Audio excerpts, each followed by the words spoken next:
Buenas noches, soy el doctor Víctor Vera, agradeciendo a todos los presentes de antemano. El día de hoy vamos a hablar acerca de actualización de hipertensión arterial. La razón de la charla del día de hoy está basada desde el punto de vista epidemiológico.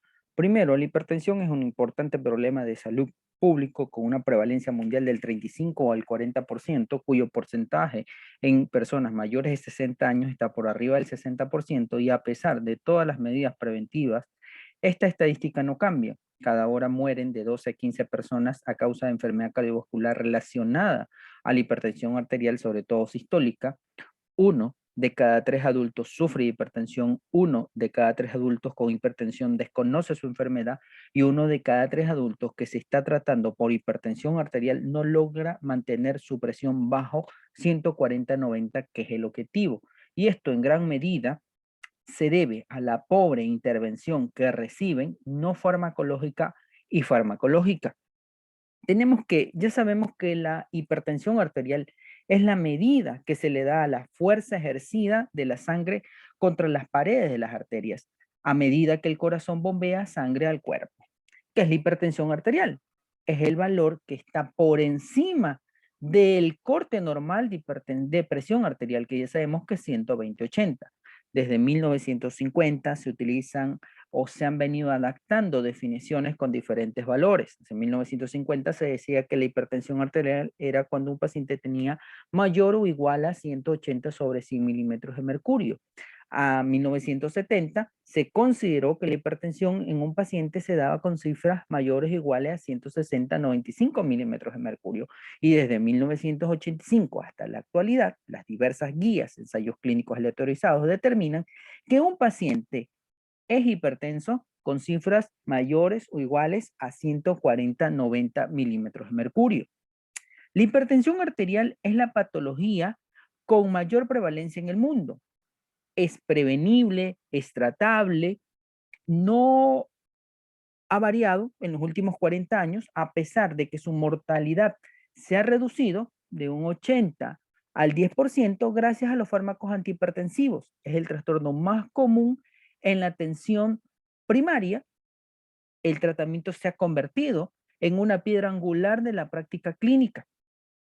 El número de personas con hipertensión arterial ha pasado de 600 millones en 1980 a 1.400 millones en el año 2010, y actualmente, según el Colegio Americano y la Asociación Americana del Corazón de Estados Unidos, esa carga global va de 2.000 millones de personas en el mundo. Las complicaciones de la hipertensión arterial provocan anualmente 9.4 millones de personas muertas. La hipertensión arterial es la causa del 45% de muertes por cardiopatía isquémica, de 51% de muertes por enfermedad cerebrovascular. Lo más llamativo es que la mayoría de pacientes con complicaciones poseen más factores de riesgo conocidos: dislipidemia, tabaquismo, obesidad, lo que provoca mayor riesgo de futuras complicaciones. ¿Qué sabemos de Ecuador? En Ecuador los datos son pocos. Hacia el año 2012-2003, el Ministerio de Salud Pública hizo una encuesta denominada ENSANUD, que se publicó posteriormente en el INEC. Aquí hay datos a escala nacional y por grupo de edades. Encontramos que cerca de 3 millones de personas se les indicaba que eran prehipertensos, 700.000 personas aproximadamente que eran hipertensa. El grupo más afectado era el grupo entre 50 y 59 años, correspondiente a un 22% de la población, de esta población es hipertensa, y como ya sabemos, no existen datos reales de nuestra prevalencia. Solo asumimos. ¿Qué vamos a hablar acerca de la clasificación de la hipertensión arterial según la medición de la presión arterial en consultorio? Las siguientes definiciones y sistemas de estratificación se basan en la medición adecuada de la presión arterial. Hasta 2019 no se ponían de acuerdo ni el Colegio Americano, ni la Asociación Americana del Corazón, ni la Sociedad Europea de Cardiología, ni la Sociedad Europea de Hipertensión, ni la Sociedad Internacional de Hipertensión. pero en 2020 se ponen de acuerdo todas estas sociedades y se basan en ensayos clínicos aleatorizados y observacionales donde se mide la presión arterial en oficinas con equipos y técnicos variables y tomando en cuenta la incidencia de eventos cardiovasculares. La clasifican de la siguiente manera. Según la presión arterial en consultorio, es presión arterial normal,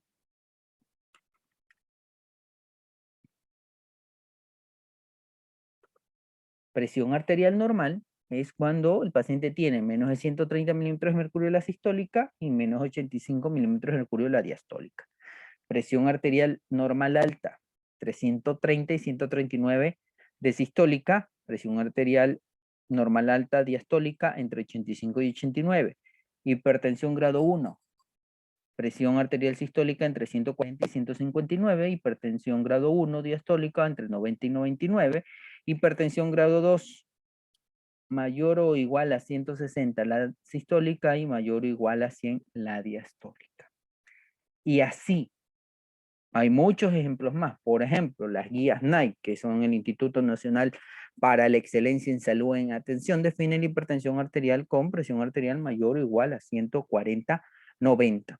Que decían los americanos hasta el año 2017 que la presión arterial normal se consideraba menos de 120/80, la elevada entre 120 y 129 la sistólica y menor 80 la diastólica. Luego fueron tipo 1 y tipo 2, los valores eran distintos.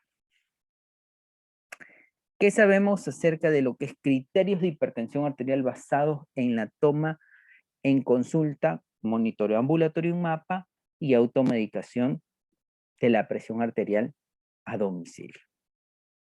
Definimos como presión arterial o hipertenso a todo paciente que tiene un valor en consulta mayor o igual a 140/90.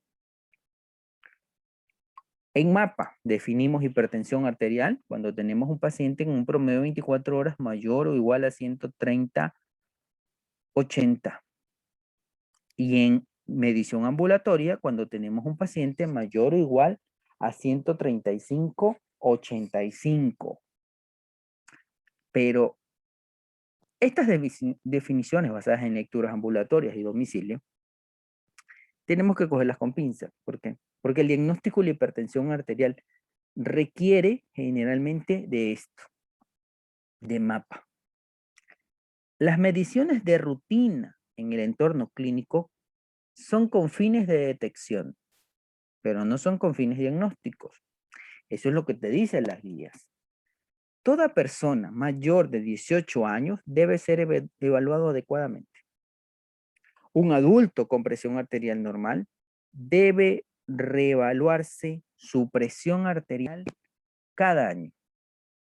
Si tiene factores de riesgo como obesidad o que tiene una presión arterial entre 120 y 129 en consultorio, ese paciente debe reevaluarse a los 6 meses. Nuestro diagnóstico como médico tiene que tener un enfoque coherente, pero no idéntico.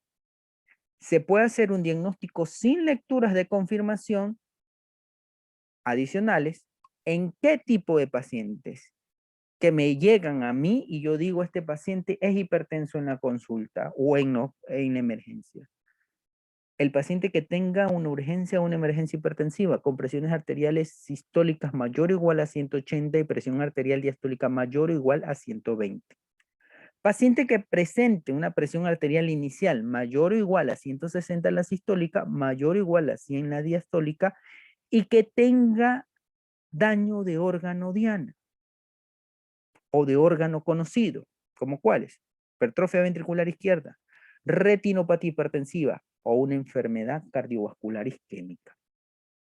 En todos los demás pacientes que tienen presión arterial elevada en consultorio, el diagnóstico de hipertensión arterial debe confirmarse siempre que sea posible con esto, con mapa, monitoreo ambulatorio de la presión arterial, que se lo considera el estándar de oro para determinar hipertensión arterial fuera del consultorio. Pero como vivimos en un mundo de auditoría que solicitamos, pero igual, ¿qué es lo que hace? Se debe confirmar con AMPA. ¿Por qué? Porque esta es la estrategia inicial en atención primaria, para confirmar el diagnóstico. Y esta, para confirmar el diagnóstico, debe ser mayor o igual a 135 la sistólica, mayor o igual a 85 la diastólica. El problema con el AMPA o con la medición ambulatoria en casa de la presión arterial es la validez de las de lectura, la discrepancia de los valores, ¿ya? En casa y en consultorio. Primero, ¿quién toma las medidas? ¿El mismo paciente? ¿Personal capacitado, entrenado? ¿Qué equipo utilizan? ¿Utilizan un equipo que sea validado para presión arterial, para medida de presión arterial? Entonces, lo ideal sería enviar el mapa y se diagnostica hipertensión arterial, vuelvo y repito, con promedios en 24 horas mayor o igual a 130 la sistólica, mayor o igual a 80 la diastólica.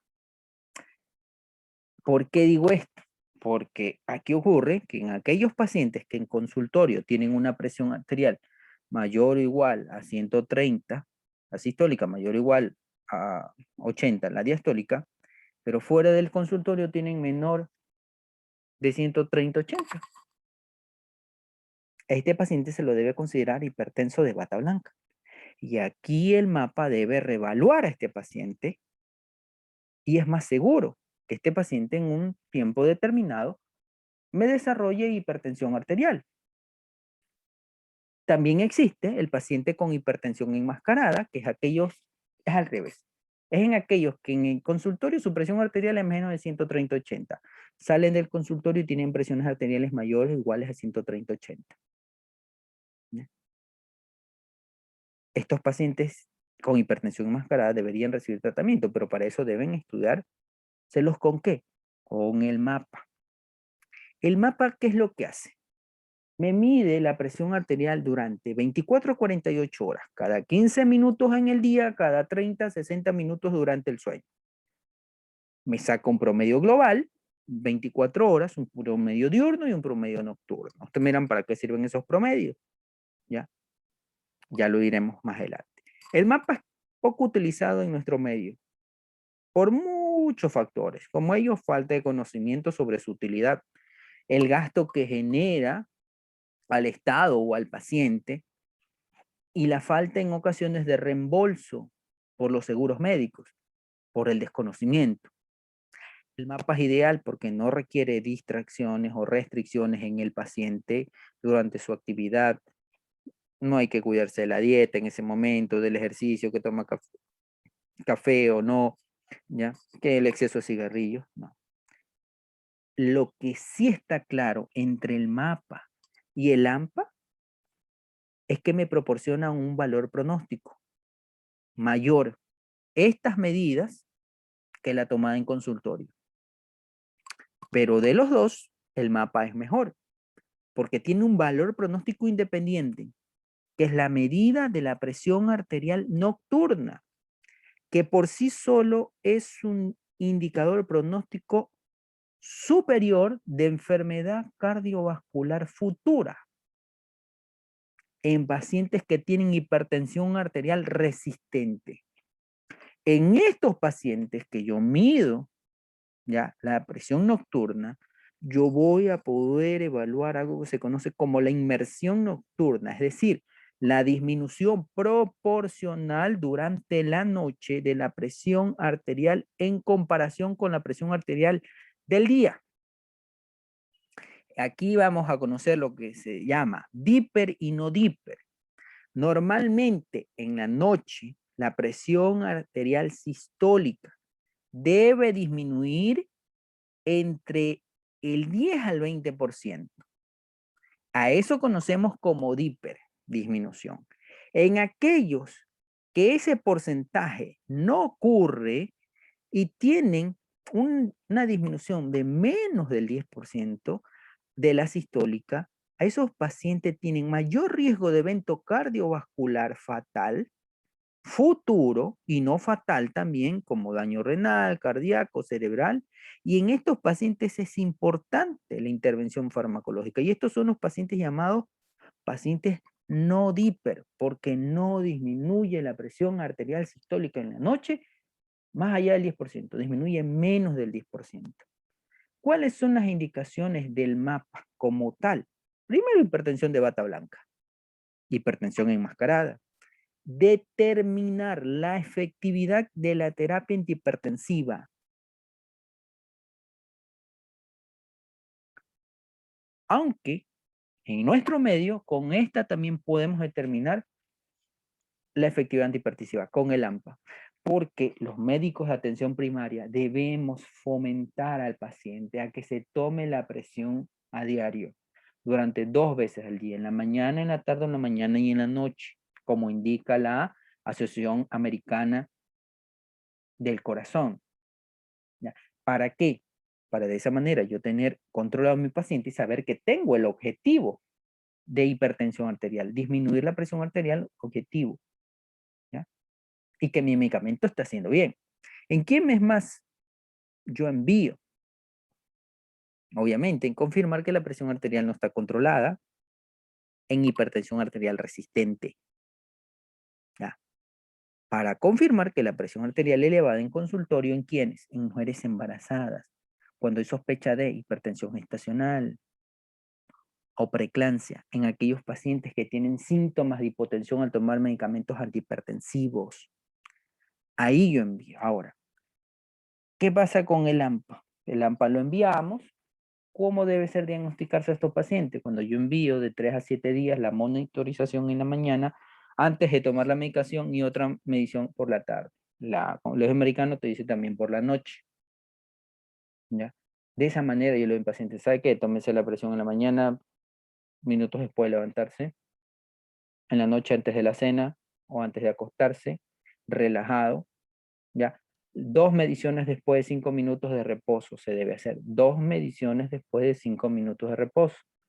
Y debe pasar 1 minuto entre cada medición. Eso es lo que se debe hacer. 2 en la mañana, 2 en la tarde o 2 en la noche, ¿ya? No se interpreta jamás la medida del primer día. Eso tienen que tener en cuenta y claro, ¿ya? Otra cosa, pues, la hipertensión sistólica aislada, que eso ya conocemos. La definición es presión arterial sistólica mayor o igual a 140 y la diastólica menor a 90. Es común en jóvenes, pero es más común en ancianos, ya lo sabemos, por la rigidez de la pared arterial a nivel de la aorta, cuando emite el flujo de eyección a nivel del corazón hacia el resto de los órganos, ¿no? Tenemos que anteriormente la Asociación Americana quiso dar un concepto más bajo, pero eso no fue aceptado. Ahora, una vez que ya conocemos los criterios de clasificación, nosotros como médicos sabemos cuáles son los monitores de presión arterial validados, sabemos dónde está la página que salida. Existe una página, STRIVE-BP, que es la organización científica que avala este tipo de equipos y están aprobados alrededor de 331, pero están recomendados 159. ¿Ya? Aquí te va a indicar en la página strivepp.org cuáles son los equipos aliados para casa, para oficinas, es decir, para consultorio, ambulatorio, el mapa, en niños y embarazadas, porque cada uno de estos ítems tiene equipos. Por ejemplo, el que más promocionado es el Omron y tiene varios equipos. Estos son los que se validan generalmente en oficina, ¿ya? Para embarazadas hay pocos, no con todos, en niños hay pocos. No todos los equipos son validados y sirven. Ahora, estas son las instrucciones para medir la presión arterial, que creo que ya son conocidas. Desde no fumar, desde que no hacer ejercicio minutos previos, ni bebidas alcohólicas, obviamente, ni cafeína, media hora antes de tomarse la presión, que colocarse en un buen sitio, con una silla al menos 5 minutos con el brazo izquierdo reposado, cómodamente, sobre una superficie plana, que asegurarse que el paciente esté relajado y que en la silla sus pies toquen el piso, que esté con la espalda derecha, que se mide al menos 2 veces con intervalos de 1 minuto en las mañanas antes de tomar medicamento y en la noche antes de cenar o antes de acostarse, lo que he dicho, ¿ya? Todos los días el paciente debería tomarse la presión arterial, el que es hipertenso, y vigilar que su tratamiento sea el óptimo y mantener presiones objetivas. Tenemos que los factores de riesgo y complicaciones en hipertensión esencial. La etiología exacta, ya lo sabemos, no está dada. Los factores de riesgos asociados son fuertes e independientes en el desarrollo de la enfermedad. Desde factores determinantes sociales, el estrés, el cómo vive el paciente, dónde vive el paciente, la globalización nos ha cambiado, la educación del paciente, eso es muy importante, ¿ya? La situación social de él es lo más importante. Luego vienen los factores de riesgo conductual, eso es propio del paciente. Hace dieta, no hace dieta, es sedentario, uso nocivo de alcohol. La edad, ¿ya? Es un factor importante porque está asociada sobre todo a hipertensión sistólica aislada en los pacientes mayores. La obesidad, eh, un paciente con edad avanzada y obesidad tiene mayor riesgo de desarrollar la enfermedad. Antecedentes familiares. Es más común en personas que tienen padres hipertensos, porque en hipertensión arterial el 30% se da por factores genéticos. La raza. Recordemos, la hipertensión arterial es más común, más grave, más temprana en la vida y está asociada a mayor riesgo de daño en órgano diana, mayor resistencia al tratamiento. ¿En quiénes? En los pacientes de raza negra. ¿En quiénes más? En aquellos pacientes que durante el desarrollo intrauterino sufrieron de hipoxia, déficit nutricional, utilizaron fármacos nefrotóxicos, el paciente es de parto prematuro o en la etapa postnatal tuvo infecciones, desnutrición. Esto que me predispone hipertensión arterial porque se reduce el número de nefronas. ¿Ya? La dieta alta en sodio, mayor a 3 gramos, aumenta el riesgo. El paciente diabético aumenta el riesgo. El paciente dislipidémico aumenta el riesgo. El consumo excesivo de alcohol aumenta el riesgo. La inactividad física aumenta el riesgo de hipertensión arterial. Aquellos pacientes que hacen ejercicios de tipo aeróbico, resistencia dinámica, resistencia isométrica, disminuye el riesgo de hipertensión arterial. Y obviamente todo esto va encadenado y el paciente termina con enfermedades cardiovasculares, desde un infarto con miocardio, que son las complicaciones, pasó primero como hipertrofia ventricular izquierda, accidente cerebrovascular, insuficiencia cardíaca, nefropatías. El paciente termina, ya lo sabemos, enfermedad renal crónica muchas veces. E hipertensión secundaria. Aquí, ¿cuándo yo pienso que mi paciente tiene hipertensión secundaria? Todo paciente que tenga hipertensión arterial menor de 35 años debe buscarse la causa, al menos que ese paciente tenga antecedentes familiares de hipertensión arterial fuertes o factores de riesgo fuertes. Pero si mi paciente, que es menor de 35 años, unas guías te dicen menor de 30 años, no es obeso, no tiene antecedentes familiares de hipertensión arterial, no tiene factores de riesgo de hipertensión arterial, yo debo sospechar en hipertensión arterial secundaria. ¿Ya? ¿En quién más yo pienso? En aquel que tiene hipertensión severa o resistente al tratamiento, utiliza 3 antihipertensivos y uno de ellos es un diurético. En aquellos que tienen un aumento agudo o de la presión arterial, es decir, tienen la habilidad de presión arterial. Un momento sus valores están estables, de un rato a otro suben. ¿En quiénes ocurre eso? En muchos pacientes, por ejemplo, que tienen feocromocitoma. En aquellos pacientes que tienen hipertensión arterial maligna o acelerada, que es una hipertensión grave y que va a presentar signos de daño órgano diana. ¿Como cuál? Hemorragias retinianas, papiledema, el paciente debuta con insuficiencia cardíaca, debuta con una alteración neurológica fuerte, debuta con lesión renal aguda, hipertensión arterial asociada a hipopotasemia y alcalosis metabólica, como ocurre en el hiperaldosteronismo primario. Por eso cuando veamos y evaluemos a un paciente con hipertensión arterial, es importante buscar electrolitos, buscar hipopotasemia, aunque el hiperaldosteronismo primario muchas veces no cursa con hipopotasemia. ¿Ya? La hipertensión renovascular, que es muy común en menores de 30 años, en aquellos que va a haber una displasia fibromuscular en jóvenes, y obviamente en aquellos que tienen mayores de 55 años, sobre todo pacientes mayores, pero que ya tienen aterosclerosis. Como dije, el feocromocitoma es poco común, pero se produce hipertensión paroxística, como ya lo expliqué. Luego viene aquellos que utilizan drogas, cocaína, metafetamina, pueden ser pacientes con hipertiroidismo, hipotiroidismo, es decir, patología endocrino, Cushing o el hipoparatiroidismo. Y aquí viene una parte importante. Los fármacos también son causa de hipertensión arterial secundaria.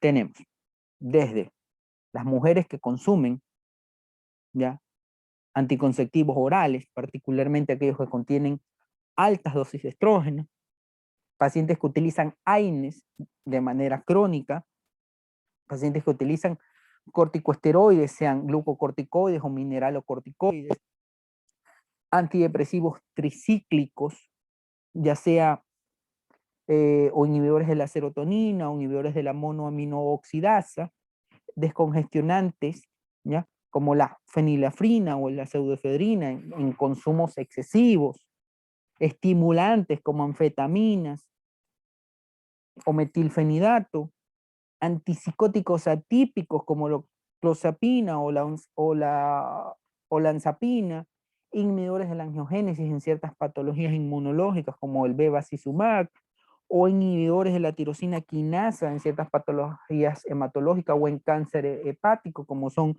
el suritinib o el sonafenib.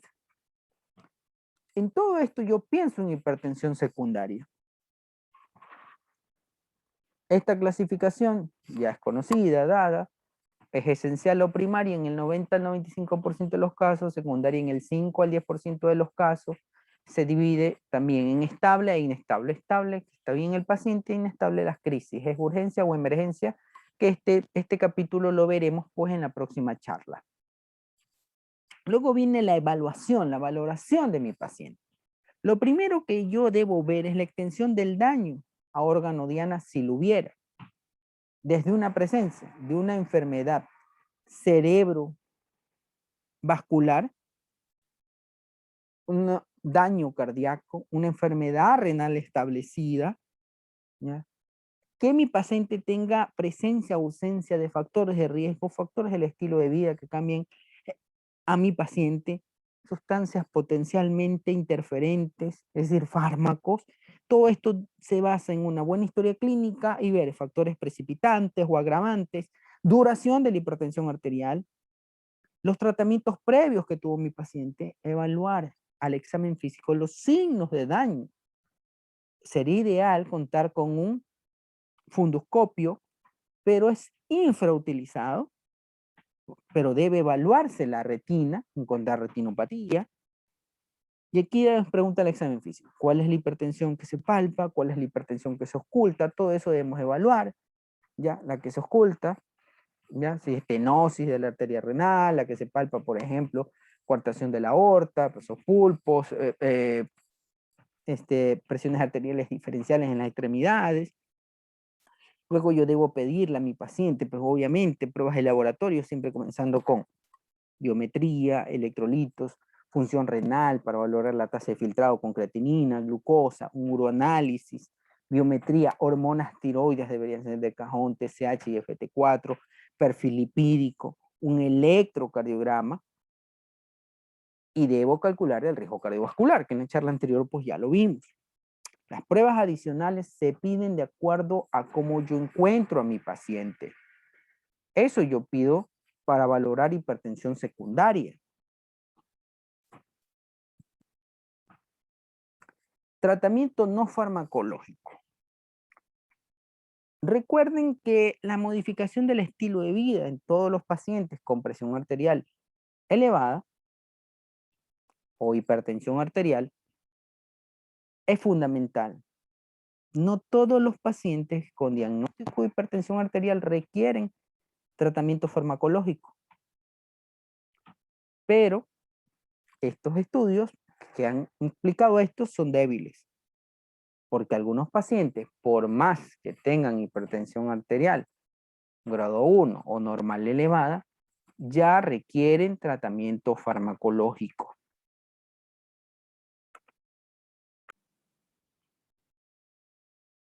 Aquí es importante el buen juicio clínico y la toma de decisiones compartidas van a ser primordiales.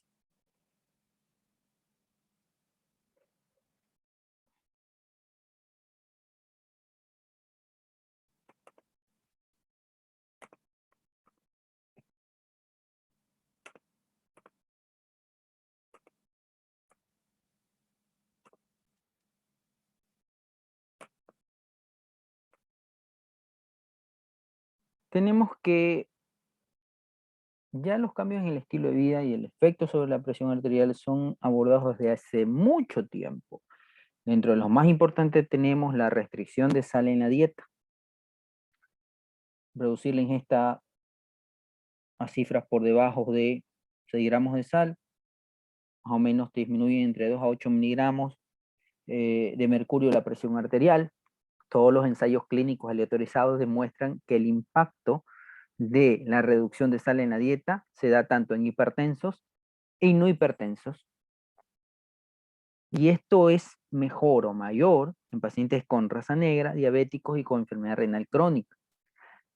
A su vez, este grupo de pacientes que disminuye el consumo de sal presenta una mejor respuesta a los fármacos antihipertensivos, con excepción de aquellos pacientes que toman calcio antagonistas de primer orden, como la amlodipino. Por ejemplo, aquellos que toman IECA. Al reducir la sal en la dieta, ¿ya? Aumenta la liberación de renina. Esto hace que la presión arterial sea más dependiente de la angiotensina 2 y por lo tanto más sensible al tratamiento con los IECA. La pérdida de peso. Tenemos que mantener un peso ideal entre 20 o 25 kilogramos por metros cuadrados de índice de masa corporal. Me reduce la presión arterial entre 5 y 20 milímetros de mercurio, cuando he reducido unos 10 kilos. ¿Qué me dice? Que la presión arterial, que es inducida por la pérdida de peso, puede ocurrir en ausencia de ¿qué? De la restricción de sodio, pero si ocurren las dos, mucho mejor. Va entre 0.5 a 2 milímetros de mercurio por cada kilo de peso que mi paciente pierda. Pero es principalmente por disminución de peso, por disminución de calorías y porque el paciente hizo actividad física, no porque utilizó fármacos para bajar de peso, ya que la mayoría de estos fármacos son aminosimpáticos miméticos y van a elevar la presión arterial, a pesar de que el paciente baje de peso. ¿Ya? Es como un signo de rebote. ¿Qué ocurre con la dieta DASH? Desde hace mucho tiempo que salió, ya sabemos que es el enfoque dietético para la hipertensión arterial, que es una dieta rica en frutas, verduras, productos lácteos bajos en grasas, cereales integrales, pescado, nueces, baja en dulces, bebidas azucaradas y carnes rojas. Es rico en potasio, magnesio, calcio, proteínas y baja en grasas saturadas, totales y colesterol. Reduce la presión arterial, unos te dicen que entre 6 y 10, otro entre 8 y 10 milímetros de mercurio, ¿ya? La dieta mediterránea también entró al juego, sobre todo en europeos, pero lo que se sabe es que cuando haces dieta, DASH, ¿ya? Junto al ejercicio físico, se ha demostrado, el estudio ensayo Premier demostró que la dieta DASH más ejercicio físico a los 18 meses disminuyó la prevalencia de hipertensión arterial e incluso una mejor adaptación al uso de antihipertensivos en aquellos que eran hipertensos, disminuyeron dosis, ¿ya? Entonces, estos son los principales cambios en el estilo de vida ya conocidos. Aquí tenemos una diapositiva que nos muestra acerca de estudios, estos del Up2Date, en el cual, miren, aquí se valoró acerca del cambio de presión arterial por la reducción de sodio en todo tipo de pacientes. Aquí tenemos en los pacientes hipertensos. Miren, ¿cuál es la reducción de los pacientes en la presión arterial sistólica? ¿Cuál es la reducción en la presión arterial diastólica? En los pacientes que son de normotensos, igual. En todo tipo de pacientes. La reducción de la presión arterial diastólica, inducida por la pérdida de peso, miren, es mayor en aquellos pacientes que más peso han perdido. Aquellos que han perdido más de 9.5 kilos, la reducción llega hasta 10 milímetros de mercurio. Con respecto a la terapia farmacológica, al tratamiento farmacológico, todos los ensayos clínicos aleatorizados a gran escala demuestran que frente a placebo, los fármacos reducen un 50% la incidencia de insuficiencia cardíaca, del 30 al 40% de un evento cerebrovascular y de un 20 o un 25% de infarto agudo de miocardio. Independientemente de la guía a seguir, yo debo saber quiénes deben ser tratados con terapia farmacológica. La decisión es individualizada, toma compartida, paciente médico. Pero esos pacientes son pacientes con presión arterial diurna mayor o igual a 135/85. Esto es por AMPA. Pacientes con una presión arterial fuera de consultorio mayor o igual a 130/80 que tengan enfermedad cardiovascular clínica establecida, diabetes mellitus tipo 2, enfermedad renal crónica de 65 años o más y que tengan un riesgo estimado a los 10 años que le saquen mayor, ¿ya? O igual al 10%, sea por Framingham, sea por SCORE, por la tabla de riesgo, por Globo Risk, la tabla de riesgo cardiovascular que ustedes deseen utilizar. Ejemplo, aquí tenemos el beneficio cardiovascular del tratamiento en hipertensión arterial leve. ¿Ya? ¿Cómo se reduce en aquellos que solo hago control de presión arterial mediante cambios en el estilo de vida versus aquellos que doy tratamiento? Miren cómo reduce las enfermedades cardiovasculares fatales en este tipo de pacientes, igual de los accidentes cerebrovasculares de tipo isquémico o hemorrágico. En aquellos que doy tratamiento, reducen. En aquellos que hago un simple control de cambios de estilo de vida, no. ¿Qué hay de la elección? Todos los ensayos concluyen que el principal determinante en la reducción de riesgo cardiovascular en la hipertensión arterial es el grado de reducción de la presión arterial, no la elección de la medicación antihipertensiva. Grábense esto. La reducción del riesgo cardiovascular en hipertensión arterial es el grado de reducción de la presión arterial, no la elección de la medicación antihipertensiva.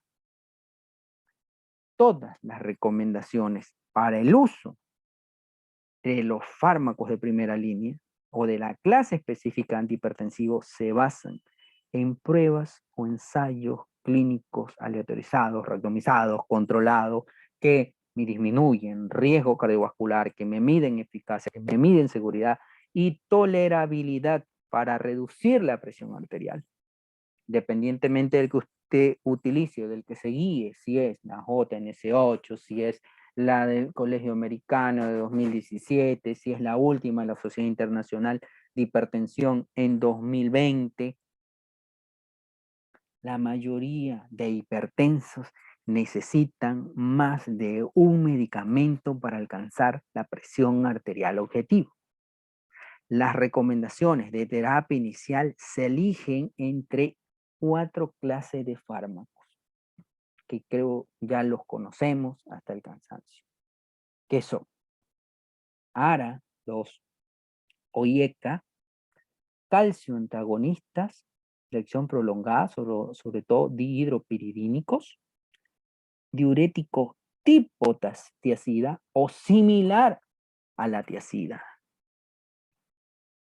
¿Ya? Estos son los 4 grupos de fármacos. Esta es la última algoritmo de tratamiento de hipertensión denominado por la Sociedad Internacional de Hipertensión. Lo esencial es que uso los medicamentos que están disponibles para cada caso, porque el tratamiento es individualizado. Y se va por pasos. Cuando yo utilizo monoterapia en pacientes de bajo riesgo con hipertensión grado 1 o adultos mayores de 80 años o frágiles que se los conocen, si yo voy a iniciar monoterapia, debo iniciar con uno de estos. Y tengo que ver el contexto clínico de mi paciente, obviamente, porque cada una de las clases de terapia farmacológica o fármacos antihipertensivos es efectivo para reducir la presión arterial con una buena respuesta, del 30 al 50%. Si es ARA, si es IECA, si es calcio antagonista, o si es tiazida o similar a la tiazida, cualquiera de esos fármacos le reduce del 30 al 50% la presión arterial. Ahora, independientemente de los estudios que usted vaya a leer, porque todo médico debe leer estudios, sobre todo en tratamiento de hipertensión arterial, hay 2 estudios muy importantes que todo médico debe leer, que son el ALAT y el ACCOMPLISH. Antes de eso, pues debió haber leído el UKPDS, el ASCOG, el VALUE, para ir determinando características de los fármacos. Por ejemplo, el ASCOG que se utilizó amlodipino versus atenolol, me determinó que el amlodipino me daba tasas más bajas de eventos cardiovasculares y de muerte versus el atenolol. El VALUE, que me indicó que en más de 15.000 pacientes que tenían una enfermedad aterosclerótica cardiovascular establecida, el amlodipino tuvo mejores resultados que el valsartán, es decir, un calcio antagonista frente a un ARA2, y que reducía mejor la presión arterial. ¿Esto qué me demuestra? Que los fármacos, generalmente entre ellos no hay diferencia significativa entre esas 4 clases de fármacos antihipertensivos, ¿ya? Excepto estos 2 estudios, ALAC y ACCOMPLISH, porque el ALAC se va para los diuréticos, el ACCOMPLISH se va para los calcio antagonistas y los IECA, o a los ARA2. Entonces, ¿qué fue el estudio ALAC? Un resumen cortito, en más de 41.000 pacientes con hipertensión arterial que tenían al menos un riesgo coronario. Estudiaron 4 tipos de fármacos. Clortalidona, que es una tiazida similar a la tiazida, fármaco similar a la tiazida, la amlodipino, que es un calcio antagonista de acción prolongada, dihidropiridínico, lisinopril, que es un IECA, y aquí el único que se salió fuera de contexto fue la doxazosina, que es un alfa bloqueante, ¿no? Oh, sorpresa, la doxazosina lo interrumpieron de inmediato, al poco tiempo, porque tenía mayor riesgo de insuficiencia cardíaca. La clortalidona, la tiazida, tuvo menor riesgo de insuficiencia cardíaca que amlodipino y lisinopril, es decir, acá me decían que la tiazida era mejor que el IECA y que el calcio antagonista. ¿Ya? Y una tasa de eventos significativos de enfermedad cardiovascular menor entre clortalidona y lisinopril. ¿Por qué ocurría esto? Porque se decía que la clortalidona reduce de manera más temprana la presión arterial, ¿ya? Y está asociada con peores resultados en ocasiones cuando se reduce la presión arterial, pero eso no ha sido comprobado.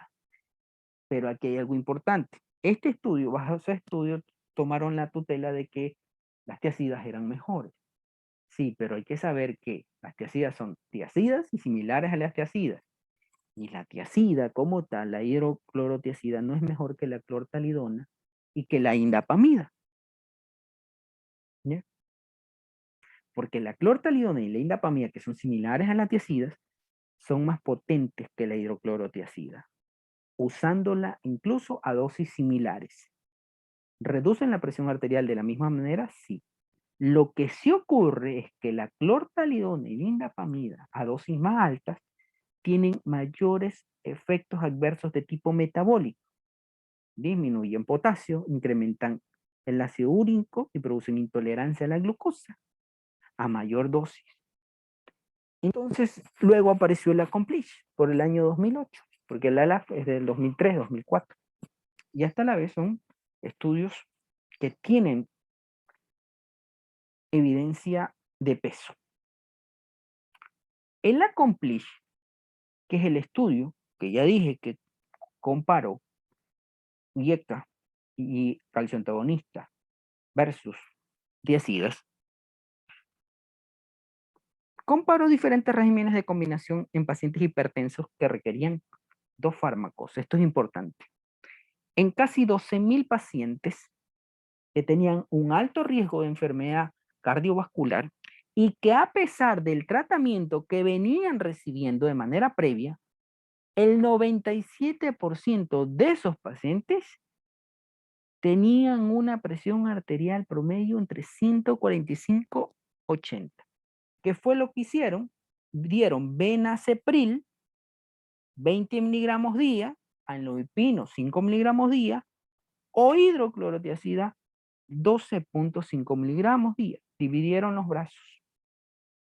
¿Ya? Dividieron en 2 brazos el estudio. Aquí como lo podemos ver. El IECA lo juntaron con un calcio antagonista y luego el IECA con una tiazida. Un grupo fue benacepril con amlodipino, el otro grupo fue benacepril hidroclorotiazida. Al mes de haber recibido la primera dosis, subieron las dosis. ¿Ya? El benacepril ya no daban 20 miligramos, dieron 40. La amlodipino ya no daban 5 miligramos, dieron 10. Y al otro grupo asimismo, benacepril 40, pero la hidroclorotiazida de 12,5 pasó a 25. El punto final primario, ¿ya? El outcome, el resultado, ¿ya? Fue hasta ver el primer evento. Y el primer evento era infarto agudo de miocardio, evento cerebrovascular cerebral no fatal, hospitalización por angina, revascularización coronaria. Y el ensayo lo finalizaron a los 36 meses, es decir, a los 3 años, cuando se observó que había una desventaja sustancial con el grupo que utilizaba hidroclorotiazida versus el grupo que utilizaba benacepril amlodipino. Es decir, este grupo fue mal. Y aquí están los resultados. Si ustedes observan, log ratio, todos los pacientes se van hacia el brazo de benacepril amlodipino. Hubo menor riesgo de muerte total, menor riesgo de infarto agudo de miocardio, menor riesgo de stroke fatal o no fatal, menor riesgo de hospitalizaciones. ¿Ya? El único brazo donde no hubo menor riesgo fueron aquellos con arresto cardíaco. Entonces, la combinación calcio antagonista de acción prolongada con un IECA o a un ARA2 es el régimen preferido en los pacientes no tratados previamente con 2 fármacos y que tienen una presión arterial que está por encima de 20 la sistólica y de 10 la diastólica de la presión arterial objetivo. ¿Ya? De este estudio nace que esa es la mejor combinación. Entonces aquí salieron varias preguntas, entre si a un paciente le va bien con IECA o un ARA2 más tiazida, ¿debe cambiar al calcio antagonista? Si aquellos pacientes que tienen tiazida y entre comillas responden bien, pero con el tiempo requieren un segundo fármaco, retiro la tiazida y doy un nuevo fármaco. Y otra pregunta es que si el Accomplish afectó la elección de la monoterapia preferida en un paciente como tal. Es decir, vamos a iniciar con un IECA, con un ARA2, un calcio antagonista. Y las tiacidas, que la LAC me dio ese punto de corte de que las tiacidas eran mejores, pero vuelvo y repito, las tiacidas no es que son mejores. En nuestro medio damos mucho hidroclorotiazida, pero las tiacidas, entre comillas, no es la mejor. La mejor es la indapamida. Luego viene la clortalidona y luego la hidroclorotiazida, pero no se la puede desestimar, porque hay pacientes que como monoterapia la van a necesitar. Y vamos a ver cuál. Entonces, el objetivo, reducción de la presión arterial una vez que yo he evaluado a las 4 a 6 semanas, aquí lo dice. Lo esencial es que mi paciente reduzca la presión arterial al menos 20 milímetros mercurio la sistólica y 10 milímetros mercurio la diastólica, para lograr una presión ideal menos de 140/90. Eso debe ser fundamental. Lo óptimo también es que mi presión arterial en pacientes menores de 65 años debe ser menor de 130/80, pero no menos de 120/70. Recuerden que el estudio SPRING fue muy intensivo y en un inicio era el boom, pero luego se descubrió pues, que las presiones arteriales que disminuían mucho, esos pacientes sufrían de hipoperfusión cerebral, de efectos colaterales. En pacientes mayores de 65 años, la presión arterial es menor de 140/90 al objetivo. Pero asimismo, tengo que evaluar, individualizar a mi paciente fragilidad, independencia, funcionabilidad, contexto de mi paciente. Cuando yo instauro el tratamiento, lo ideal es que las metas sean a 3 meses. Yo evalúo a las 4 o a las 6 semanas, pero la meta debo lograrla a los 3 meses. Ahora, este es otro tipo de objetivos, ya que tengo que ver. Si mi paciente tiene una presión arterial lábil o hipotensión postural, los efectos secundarios de los medicamentos antihipertensivos, sobre todo medir electrolitos, ¿ya? Tengo que ver la alta carga de comorbilidad o morbimortalidad en pacientes mayores de 75 años que tienen una polifarmacia, ¿ya? En este tipo de pacientes, el objetivo es menos agresivo. Es como con los diabéticos. Todos sabemos que el objetivo es menos de 7 la glicosilada, pero en un grupo de pacientes que tienen muchas comorbilidades, mi objetivo no es menos de 7, es menos de 8. Así mismo ocurre con los hipertensos. Ahora, la selección del fármaco, les dije, vayan a leer cualquier guía. Yo tengo que saber que la monoterapia inicial tiene éxito en muchos pacientes con hipertensión leve. Lo que yo también debo saber es que independientemente del fármaco que elige, de acuerdo a la población que tengo, ¿ya? Dentro de los 4 fármacos primeros, obviamente, es poco probable que con un solo fármaco yo logre una presión arterial objetivo. Es decir, no voy a disminuir menos de 20 la sistólica ni menos de 10 la diastólica. Ese paciente que utiliza un solo fármaco a veces continúa por encima del objetivo.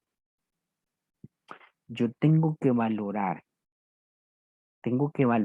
la elección de acuerdo al entorno clínico para tomar un fármaco específico que no esté relacionado directamente con la hipertensión primaria, porque si mi paciente, un ejemplo, es insuficiente cardíaco, dentro de las terapias también tengo los beta bloqueantes como elección, porque es lo indicado, obviamente si no está congestivo.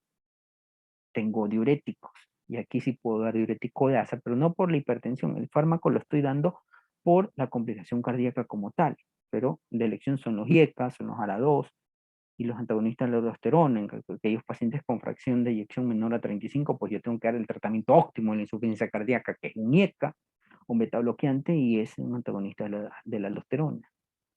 Entonces, de esa manera yo me voy moldeando, yo voy sabiendo qué es lo que tengo que dar. En ausencia de una razón específica, que yo no tenga en mi paciente ni enfermedad renal crónica, ni falla cardíaca, ni ha tenido un infarto o miocardio, ni tiene enfermedad coronaria o riesgo elevado establecido, no es diabético. Estos son mis 4 fármacos preferidos. Ya lo dijimos y lo seguimos diciendo. Diurético tipo tiazida o similar a la tiazida, calcio antagonistas de acción prolongada sobre todo, dihidropiridímicos. Los no dihidropiridímicos no están ajustados a primera elección, un ICA o un ARA2. Si mi paciente requiere un segundo fármaco porque no alcanzo el objetivo, lo ideal y recomendación 1A es que se utilice IECA o ARA2 más calcio antagonistas. Eso es lo ideal, ¿ya? Pero en la práctica clínica habitual, privada, sobre todo, a pesar, como dije, de lo que me dijo el Accomplish, la gente se va por alar y da hidroclorotiazida. Y lo recomiendan como monoterapia inicial. En la mayoría de pacientes usted se va a tomar esa molestia. Y la que menos, vuelvo y repito, se debe utilizar es la hidroclorotiazida. Una por la eficacia. El mecanismo de acción es más prolongado el de la clortalidona y la indapamida que el de la hidroclorotiazida. Ahora, si a mi paciente le va bien con una tiazida que sea clortalidona e indapamida, yo debo revisar siempre los efectos adversos.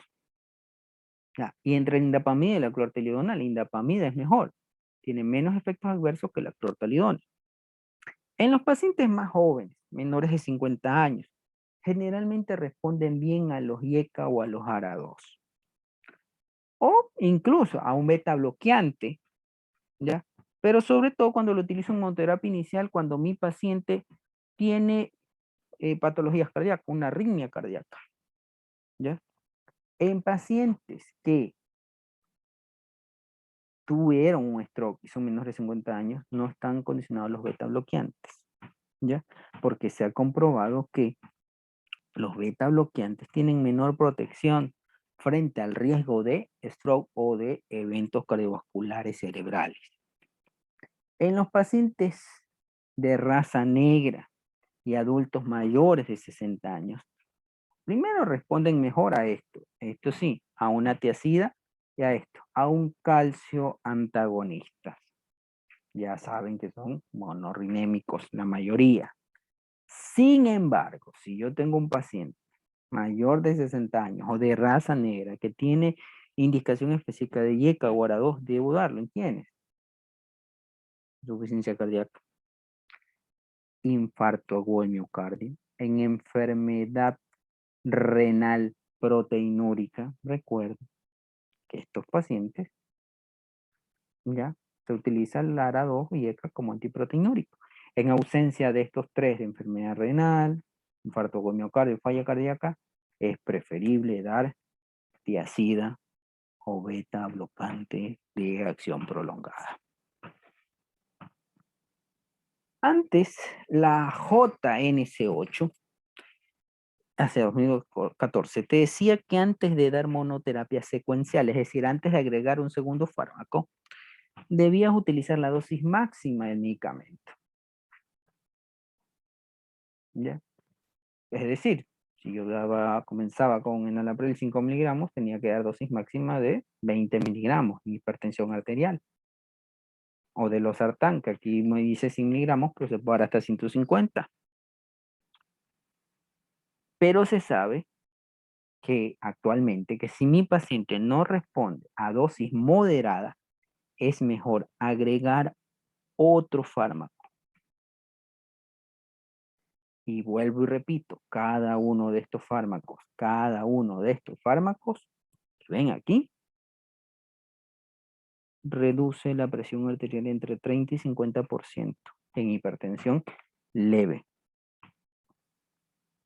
Si yo le agrego un nuevo fármaco, yo tengo la probabilidad de disminuir la presión arterial en un 50% y devolver a mi paciente hipertensión grado 1 o leve en normotenso.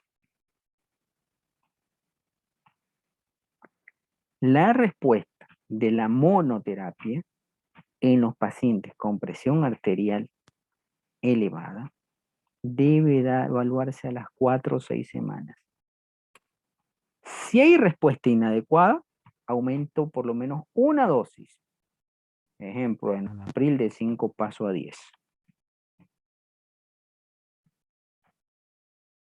Ibersertán de 75 paso a 150. Losartán de 50 paso a 100. Candersertán de 8 paso a 16.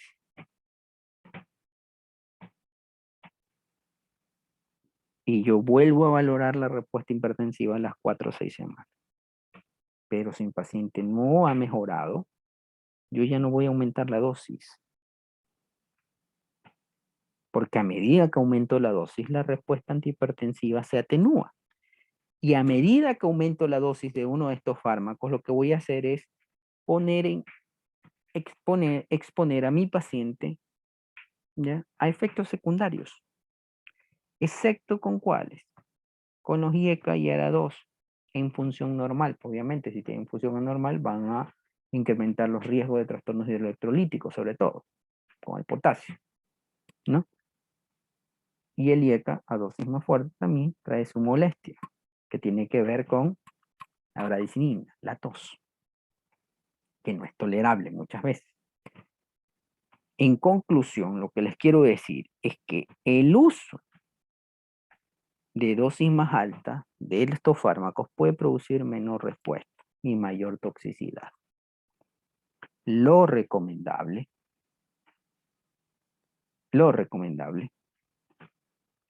es que si después de un único aumento de dosis no se produce la respuesta adecuada en la presión arterial, o cambiamos a un agente diferente o agregamos un nuevo fármaco, que es lo mejor.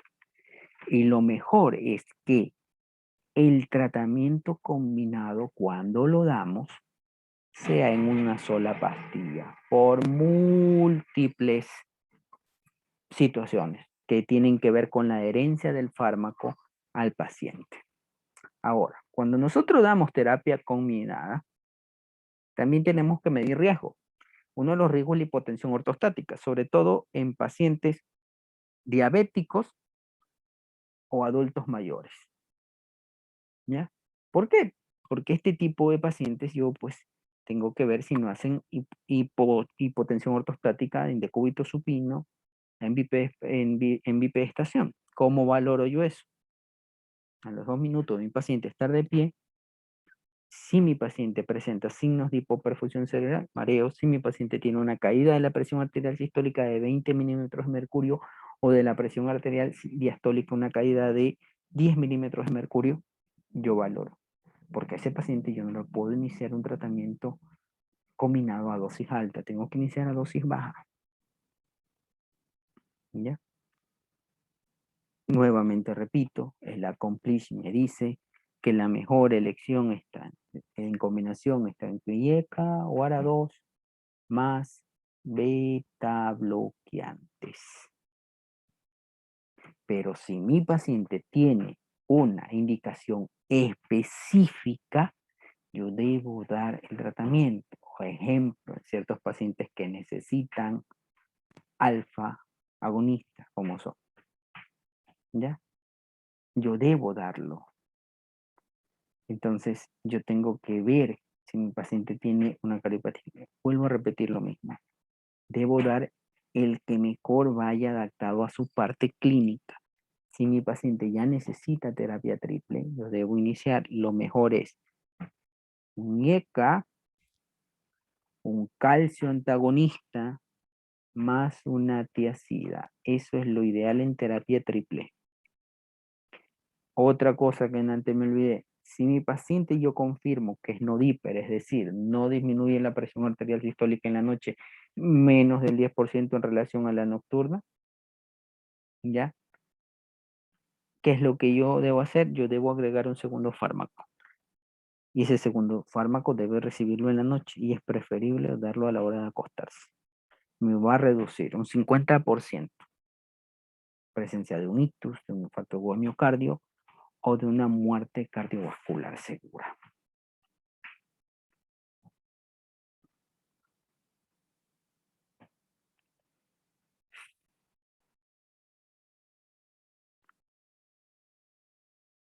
Aquí tenemos cuadros que nos van a observar, a darnos cuenta, sobre todo de la respuesta antihipertensiva ante diferentes fármacos.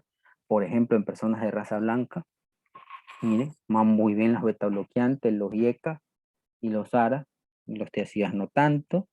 En personas de raza negra, miren como los calcio antagonistas y las tiazidas van mejor que los IECA o beta-bloqueantes.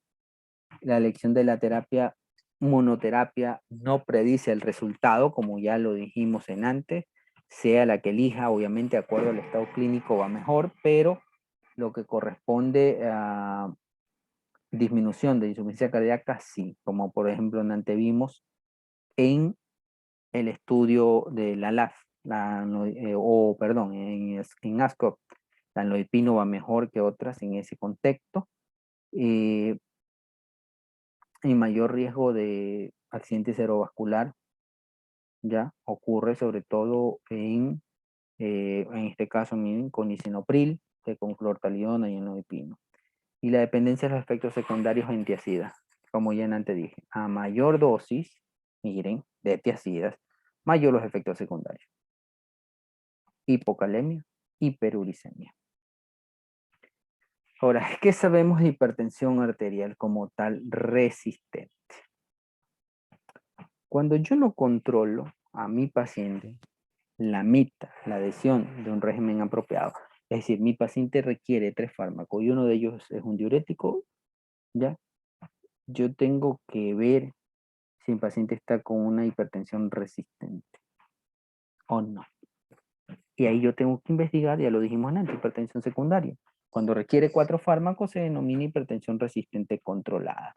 Y cuando a pesar de los 4 fármacos no se controla, es hipertensión refractaria. 4 fármacos o más. Ocurre mucho en enfermos renales crónicos. ¿Ya? Yo tengo que ver todos los factores que afectan a mi paciente en estas hipertensiones resistentes. Si los equipos están bien validados, si mala adherencia al medicamento, si no tiene la adherencia al estilo de vida correspondiente o la dieta correspondiente, si la terapia que doy es subóptima, es decir, la dosis que doy es muy baja, o si tiene hipertensión de bata blanca, es decir, en consultorio está elevado y fuera de consultorio está normal. Tengo que mandar a hacer, ya saben, un mapa. Y ahí luego tengo que ver causas secundarias relacionadas a muchas patologías, expansión de volumen celular, mayor actividad simpática, feocromocitoma y todas las que nombramos en antes, que valga redundar. Y aquí están las causas comunes, que antes lo nombramos, de hiperaldoteronismo, estenodilia arterial renal, hiperpara, cortación de la aorta, feocromocitoma, Cushing. Y esto es algo importante. Efecto de la medicación, de la medición de la presión arterial por parte del médico y la enfermera. Si ustedes observan, cuando el médico le toma la presión arterial está más elevada que cuando lo toma la enfermera. Esto ocurre por 2 cosas. Muchas veces no hay buena preparación y muchas veces el paciente hace una condición de elevación de presión arterial tan solo por ver al médico. Es decir, eleva más la presión que al estar con la enfermera. Y cuando interrumpo terapia. Interrumpo terapia en aquellos pacientes con hipertensión grado 1 que están bien controlados a menudo con un solo medicamento, pero después de un periodo de años que yo vengo y compruebo que mi paciente tiene presión arterial normal y he bajado dosis. Ahí puede que esté interrumpiendo terapia, pero sobre todo en pacientes ancianitos, ¿ya? Voy a reducir gradualmente la dosis del fármaco en aquellos que tienen múltiples fármacos, ¿ya? Pero no debo reducir bruscamente esas dosis en ciertos pacientes, o no debo quitarlos, como en cuáles, en aquellos que toman beta bloqueantes como propanolol o un alfa 2 agonista como la clonidina, puede provocar un síndrome de abstinencia potencialmente mortal. Gracias por su atención.